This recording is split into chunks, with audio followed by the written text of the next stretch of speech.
របៀបសាកត្របែកទី1គឺយើងត្រូវ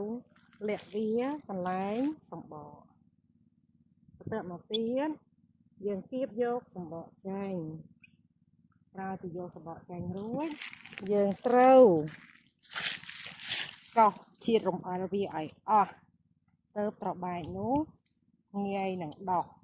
ប្រសិនបើយើងមិនធ្វើដូច្នេះទេវាអត់ដោះទេយ៉ាងក្រោយពីយើងលាក់បានស្អាតល្អហើយ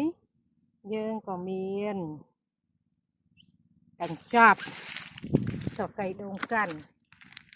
ហើយនឹងខ្សែចំណងយើងយកមកនេះកញ្ចប់ស្រកីដូងយើងពុះវាទៅតឹងនៃថង់កញ្ចប់ពុះចឹងមក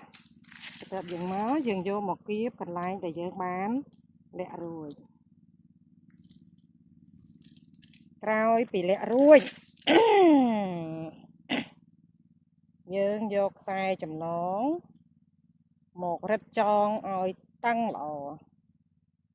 ធ្វើដូច្នេះរយៈពេលតែ15ថ្ងៃវានឹងចាប់ផ្ដើមដោះហើយ